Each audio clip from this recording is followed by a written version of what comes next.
भीषण बाढ़ को लेकर इन दिनों बांग्लादेश में मीडिया का बाजार गर्म है। बांग्लादेश के उत्तर पूर्वी, पूर्वी और दक्षिण पूर्वी क्षेत्रों के कम से कम 11 जिले बाढ़ से प्रभावित हैं, जिनमें 40 लाख लोग फंसे हुए हैं। बाढ़ की वजह से लाखों लोगों को अपना घर छोड़कर सुरक्षित स्थानों में जाना पड़ रहा है। फेनी, कोमिला, मौलवी बाजार, हबीगंज और चटगांव जिले के लोग इस बाढ़ से सबसे ज्यादा प्रभावित हुए हैं।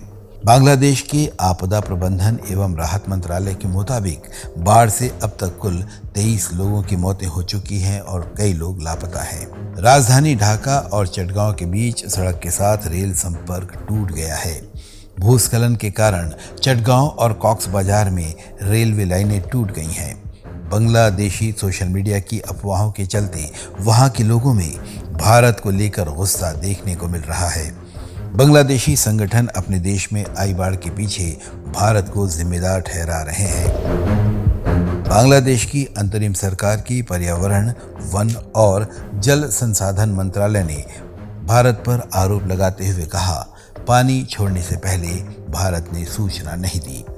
त्रिपुरा के डंबूर जल विद्युत परियोजना के बांध को खोलकर बांग्लादेश को जलमग्न किया जा रहा है। भारतीय विदेश मंत्रालय ने इन आरोपों को निराधार बताया है। भारत और बांग्लादेश के बीच वर्ष 2013 से प्रत्यर्पण संधि है। विदेश मंत्रालय के मुताबिक भारत और बांग्लादेश से होकर बहने वाली गोमती नदी के तटीय इलाकों में इस साल भारी वर्षा हुई। भारत का कहना है कि बांग्लादेश में बाढ़ इन इलाकों से नीचे की ओर जाने वाले पानी की वजह से आई है। त्रिपुरा डंबूर बांध बांग्लादेश की सीमा से 120 किलोमीटर दूर है। ये एक छोटी ऊंचाई वाला बांध है जो बांग्लादेश को भी 40 मेगावाट की बिजली सप्लाई करता है। हालांकि बांग्लादेश के साथ ही भारत का सीमावर्ती राज्य त्रिपुरा भी बाढ़ के प्रकोप से जूझ रहा है। मौजूदा बाढ़ के कारण जिन जिलों में सबसे ज्यादा नुकसान हुआ है उनमें गोमती भी शामिल है।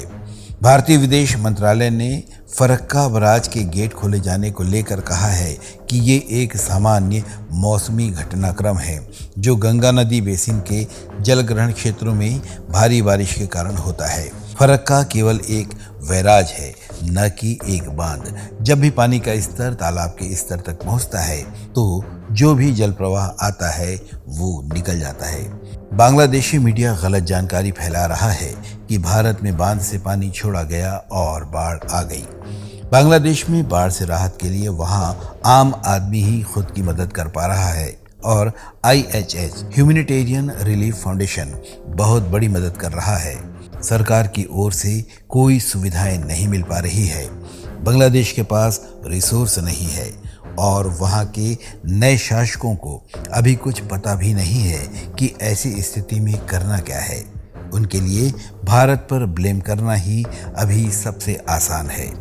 अपडेट खबरों के लिए जुड़े रहिएगा लल्लूराम.com से।